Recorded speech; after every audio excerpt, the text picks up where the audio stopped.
What is up, guys? I'm Stu with the Gym Real Estate Company, and today we're going to go ahead and take a look at the popular fitness franchise brand F45 in the Charlotte, North Carolina market. We're going to look at, I believe, 5 of their locations. We're going to talk about cannibalization rates. Now, a cannibalization rate or cannibalization factor or analysis is simply nothing more than, are my locations, however many I have, are they benefiting each other with increased brand awareness, right? The more locations you have in a market, the more people have heard of you. Or are they hurting each other by eating sales from each other? Now, in corporately owned stores, meaning you own multiple locations, there are no franchisees or licensees, this becomes slightly less of a problem. However, it still becomes an issue when we work with a lot of corporately owned gyms in which you have general managers at different locations in which their pay structure, a lot of it is commission-based versus sales. So even though you, as the corporately owned shop, own all 5 locations, your staff might be getting paid based on sales. And if you have them too closely located together, they could be eating those sales from each other, which impacts your team's pay. Your team will be fully aware that that's what's happening, and they will be unhappy employees. On the franchise side, this cannibalization factor is something that is very, very intimately looked at, unless you're fucking F45, of course, which I'll be showing you today, in which you don't want to award franchisees, different franchisees, territories or locations too close together because their locations will cannibalize each other. And each respective franchisee, versus having increased brand awareness, it might start eating away from sales from each other. So real quick, from an operational definition, let's go to Google. Cannibalization analysis evaluates the impact of a new location or business on existing nearby locations. It aims to determine whether the new establishment will draw customers away or cannibalize them from existing ones, potentially causing a negative impact on the business revenue. Now, you'll also hear, if you're in the industry, trade area or trade area overlap in terms of cannibalization. And just for everyone else, trade area just defines where customers live and how far they are likely to travel to a particular business or business district. And a lot of people, like as a small business owner, you might be like, well, I think my customers will travel 10 minutes to get to me or 5 miles, but it's just anecdotal. You're guessing at best. We have, at the Gym Real Estate Company, we leverage industry class software that allows us to actually track the cell phones through pings that happen from a cell phone to the satellites every 3 seconds, every cell phone, in terms of trade area, meaning we know how far people are actually willing to travel. We can track every cell phone going in and out of your building and establish a trade area. For example, this right here, you're seeing on my screen, I'm going to zoom in real quick. Make this a little bit easier to see. So this right here is the trade area for a particular F45 in the Charlotte market. This pinpoint right here, this is the F45, and this purple polygon amoeba looking like structure, this is the trade area. Within 3 miles, this is where their customers, the cell phones that have entered this store and then left, this is where the home locations exist.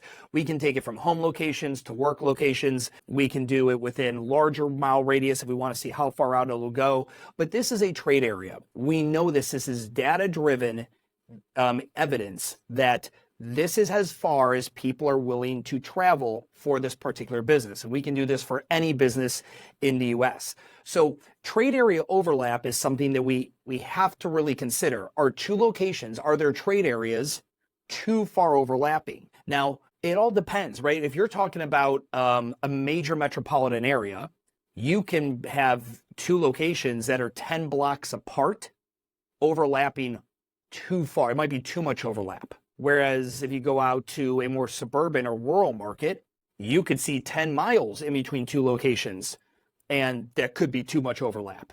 It all depends on it. So there's a lot of factors. When you're looking at cannibalization, you need to have an idea exactly who your core customer is and where they are. Leveraging the software we have, we can take any business's core customer by running your existing customer information from your member management software, run it through a national database that segments all buyers in the US, and we can populate them on a map to say, hey, these are your core customers and this is where they live. So if you open up a location here, This location down here, you will not have any overlap. And it looks a little like this. So I did this analysis on 5 different F45s in the Charlotte market. So here are the 5 locations. You see these colored pins up here. All right, I'm gonna move my head down here, shrink myself just a little so you guys can see this better. All right. So there we go, 5 locations. And then I get all these cool, I know how many people in a year go in and out of there, all that good stuff. But now we're gonna go ahead and take a look at the overlap. So this map here is showing a combined trade area analysis of all of them. But let's go down here to the interesting stuff. This is the trade area overlap. And we're gonna go ahead and we're gonna compare these 3 locations right here, okay? So we're comparing this location, F45, which is the purple pin dot, the red pin dot F45 location, and then this one. And to zoom in, just so you guys can see what I'm talking about, you get an idea. These are the 3 we're looking at. So on a map, you know, they don't look crazy too far apart. You can tell they're pretty close together, right? Now, I don't know if this franchisee owns all 3 of these. Maybe he has all 3 locations, or maybe it's 3 different franchisees. If you've been keeping up with any of the news of F45, one of the biggest criticisms of this system is that they oversell territories to multiple different franchisees. So it very well could be these are 3 different franchisees, and because the franchisor sold these locations, it's really kind of screwing these 3 small business owners. But take a look at this. This is showing the overlap of the purple location, the green location, and the red. And there is a total here, a total of, boom, boom, boom, about 13 and a half miles of square miles, okay, of overlap, where all 3 of these, right? So you see it's 13.46, so 13 and a half square miles of overlap here. Now, when you look at these individually, there's the F45, this purple location. It has 71% of its trade area is overlapped by one or the other, by these other 2. 71% of the trade area is also covered by these other 2 locations. When we go to this green F45 location here, 51% of its available trade area is being eaten up by these 2 other locations. And then we go to the red one. The red one's has a bigger trade area, right? You can see the trade area here is a total of 86 square miles, the largest out of the 3. But out of the 86 square miles, about 45% is being chewed up by the other 2. It would be fair to say that the placement of these 3 was ill-advised. Whether it was the franchisor or whether it was the broker who was working with them, this was an ill-advised placement for these locations due to this cannibalization that I guarantee is happening. And again, if one person owns all 3 of these locations, it's probably just going to hurt the employees, especially if they're on some kind of sales commission, because they'll be losing sales to each other. And there is a fine line. Like, if you have more locations in a market, you have more brand awareness. People see you around town, and it creates a sense of authority and success in the consumer's brain. Like, oh, they have a lot of locations. They must be really successful. I trust them. But if they're too close together, you can run into this scenario. Let's go ahead and take a look at a few other ones. Let's look at the yellow one, and let's take a look at whatever this color is, this really kind of gross color. All right, so I'm going to zoom back in on the trade area again. Now we're looking at 3 different locations. We still have the green one in there that we were seeing before, but these are a little bit more spaced out. You see this one down here in the south, this one all the way here more to the north, and you have this one a little bit over to the west, okay? Now you can see here that this guy over here, the green one that we were looking at prior, now when you look at these other 2, we have almost 70% of its trade area overlapped, significantly overlapped. It's not good. Again, down here, this one location, we have 53% overlap over here. And in this larger one that we haven't looked at before, this yellow pin, and these are all different locations. We have way more than this in Charlotte. I only pulled up 5. I think actually within Charlotte proper, we have 8. So there's a 40% overlap of this location. And this is something that a lot of people don't think about, especially if they're corporately owned or they're franchises. You've got to think about, am I doing my brand a disservice by having my locations too close together? And I know one of the questions a lot of you guys are gonna be asking is, okay, well, that's cool, but like, how far apart should they be? And this is where I'll walk you through kind of the step-by-step process that we go about at the Gym Real Estate Company when evaluating this. The first thing we do is we must do a customer segmentation analysis on the brand.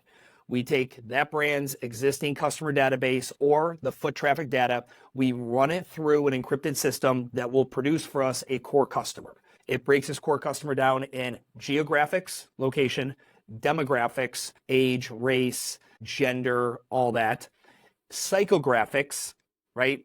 Why they buy the things they buy, why they vote the way they vote, all those kind of things, and then buying behaviors. Where do they buy online? Where do they buy brick and mortar? Are they repeat buyers or one-time buyers? Do they buy out of spontaneity, or are they people that like, brand loyal? And this is data, which it seems crazy, but every swipe of your credit card, every payment of your mortgage, everything you do is tracked. The 3 credit bureaus do not let an ounce of your transactions go without being cataloged.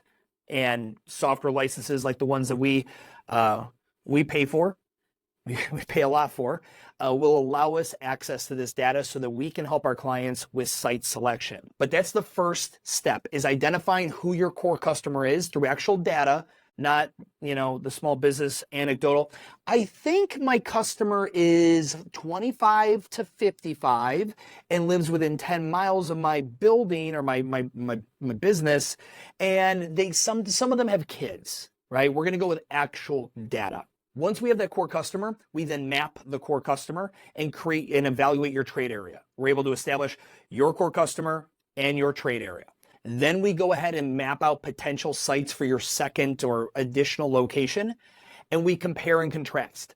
Ideally, in a highly populated urban market, like a downtown metropolitan area, if we have enough density, and there are certain equations depending on the type of model you have, whether you're a health club or group fitness, whatever it may be, we're going to be looking at a certain percentage of trade overlap that we're willing to accept. And I'll give you an example, and this isn't status quo for all you guys. We recently had a 2-location metropolitan area in which the trade area overlap was 30%. The density in that city was high enough, though, that when we ran the numbers, we were comfortable with that overlap.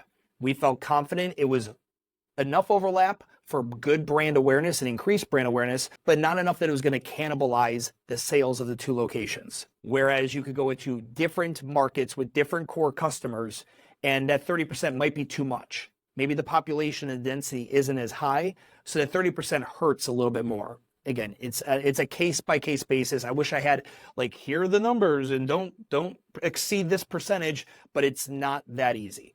So hopefully this just gave you guys a little bit of insight, a little bit more deeper thought as far as additional locations, where your current ones are, where your future ones will be. And if you need any assistance as it relates to your commercial real estate projects, identifying your core customer through customer segmentation analysis, doing a cannibalization rate factor on your existing locations or your proposed new ones, we would love to be of service for you. Head over to gymrealestate.co or send us a DM on Instagram at gymrealestate. We would love to talk to you about your commercial real estate project and how we can help.